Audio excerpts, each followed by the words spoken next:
The last shift at Morrison's Market. The fluorescent lights hummed their familiar tune above aisle 7, casting that same sterile glow they'd been casting for 23 years. Sarah Martinez stood behind the register, her red vest, the one she'd worn proudly for over 2 decades, now feeling like a weight around her shoulders. Her hands trembled slightly as she scanned items, muscle memory taking over while her mind drifted elsewhere. To her left stood Marcus Webb, the store manager who'd started as a bag boy the same week she'd been hired. His flannel shirt was wrinkled, unusual for a man who prided himself on appearance.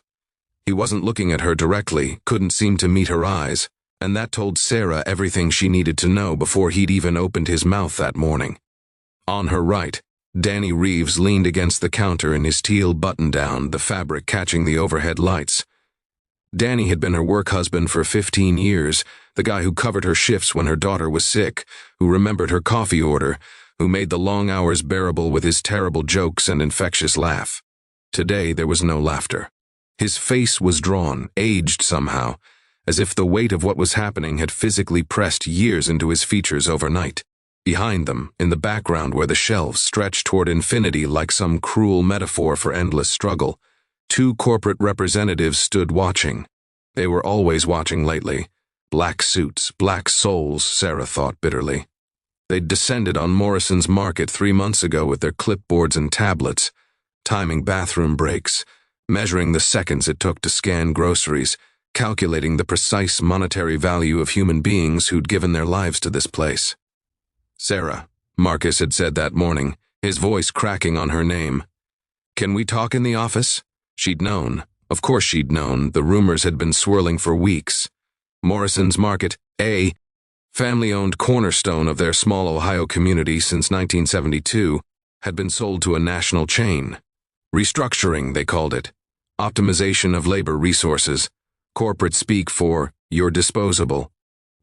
In the office, surrounded by yellowing posters about workplace safety and faded Employee of the Month photos, Marcus had delivered the news with tears in his eyes. 27 employees would be let go. Sarah, Danny, and most of the people who'd made Morrison's feel like family rather than just a job. The new company was bringing in their own team, younger workers who'd accept lower wages, fewer benefits, no pension. I fought for you, Marcus had whispered, his voice breaking entirely. I fought for all of you. But they own us now. I'm so sorry, Sarah. I'm so goddamn sorry. Now, standing at her register for what would be one of the last times, Sarah felt the walls of her life closing in. She was 54 years old. In this economy, in this town where 3 factories had already closed and downtown was half boarded up, who was going to hire a 54-year-old grocery clerk? Her daughter was in her 2nd year at community college, working 2 jobs herself just to afford books. Sarah's ex-husband had disappeared years ago, leaving nothing but debt and broken promises. This job, this minimum wage, no glory standing on your feet until they ache job, had been everything. It had been survival. Danny touched her arm gently and she realized she'd stopped scanning, frozen with a can of beans in her hand. You okay? He asked, though they both knew the answer. Neither of them was okay. Danny had a son with special needs. The insurance through Morrison's, modest as it was, covered his therapy. What would happen now? The question hung unspoken between them, too terrible to voice aloud. I remember my first day, Sarah said quietly, her voice barely audible over the store's muzak. Mr. Morrison himself trained me on the register. Old Tom Morrison, not his son. He told me, Sarah, this store is built on people, not profit. You take care of our customers and I'll take care of you. She laughed, a hollow sound. Guess that promise died with him. Tom Morrison had passed away 5 years ago. His son, Thomas Jr., had tried to keep the business running, but the big chains had squeezed them from every side. Lower prices, more locations, aggressive expansion. Eventually, TJ had to sell or lose everything.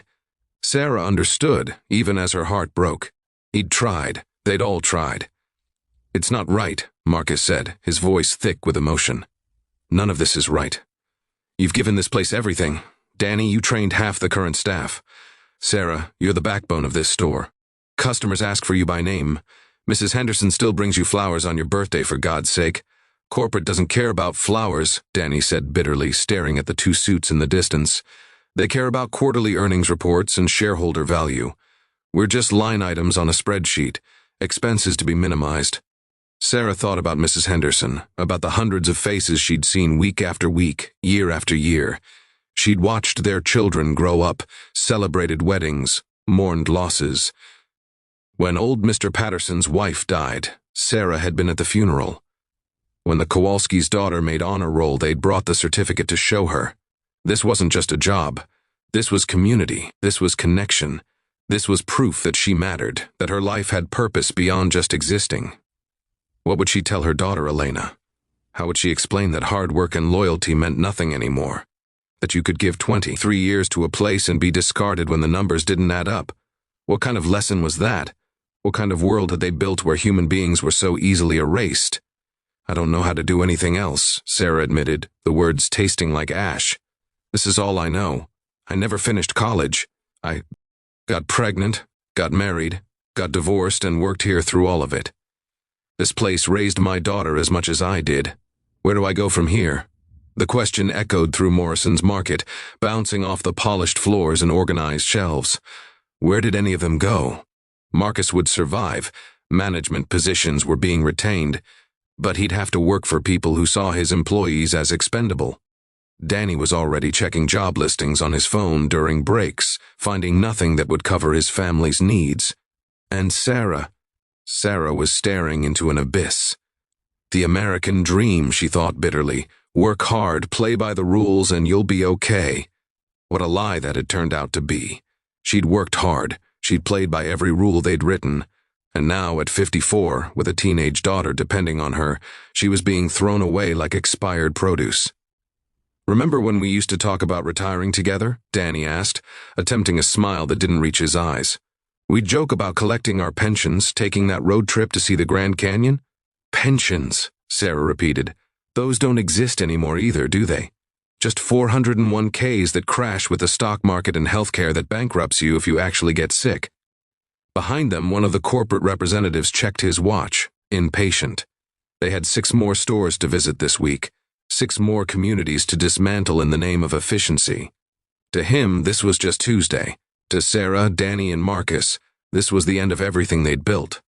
A customer approached the register and Sarah straightened up, muscle memory kicking in. She smiled, she always smiled, and scanned the items with practiced efficiency. The customer, a young woman Sarah had never seen before, didn't look up from her phone. She tapped her card, grabbed her bags, and left without a word. No connection, no recognition, just a transaction. Is that what everything had become? Just transactions? Just numbers in a database, money moving from one account to another, human beings reduced to their market value. I'm scared, Sarah whispered when the customer was gone. I'm really scared. I don't know how I'm going to make rent next month. I don't know how I'm going to keep Elena in school. I don't know. Her voice broke, and suddenly Marcus's arms were around her, and Danny was there too. The 3 of them standing in a huddle behind the register while the corporate suits watched with impassive faces. We'll figure it out, Marcus said, though he sounded like he was trying to convince himself as much as them. We'll all figure it out somehow. Maybe we can— Don't, Sarah interrupted. Don't make promises you can't keep. I know you mean well, but we both know how this ends. We both know what happens to people like us in towns like this. We disappear. We become statistics. Another factory closes, another store shuts down, more jobs gone, more families struggling, and the world just keeps turning like we never mattered at all. The fluorescent lights hummed on, indifferent to human suffering. Somewhere in a corporate office, executives congratulated themselves on a successful acquisition. Somewhere, shareholders saw their portfolios grow by fractions of a percent. And in Morrison's Market, in a dying town in the heartland of America, 3 people held onto each other like survivors of a shipwreck, knowing the waves were still coming. Sarah looked down at her red vest one more time. 23 years. 23 years of scanning groceries, of making small talk, of being present in her community. 23 years of proof that she existed, that she mattered, that her life had meaning. In 2 weeks, that vest would belong to someone else, and Sarah Martinez would join the growing ranks of Americans who'd worked hard, played by the rules, and discovered that the game was rigged all along. "I just wanted to be enough," she said softly. "I just wanted my effort to count for something." Danny squeezed her shoulder. "It did count, Sarah. It does count. They can take our jobs, but they can't take what we meant to this community. They can't erase 23 years of showing up, of caring, of being there." But as Sarah looked around Morrison's Market, at the familiar aisles she could navigate in the dark, at the customers she'd served for decades, at the life she'd built in this mundane, ordinary, absolutely essential place, she wondered if Danny was right. Maybe they could erase it. Maybe that's exactly what was happening. An erasure, a deletion, a quiet removal of people who dared to believe their labor had value beyond the bottom line. The corporate representatives started walking toward them, and Sarah felt her stomach drop. More instructions, more efficiency metrics, more reminders that they were disposable.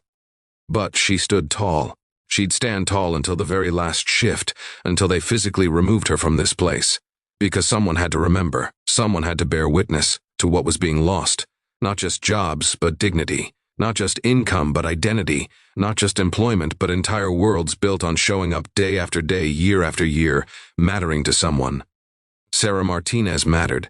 Danny Reeves mattered. Even Marcus Webb, with his complicity and his tears, mattered. They all mattered, whether corporate America acknowledged it or not.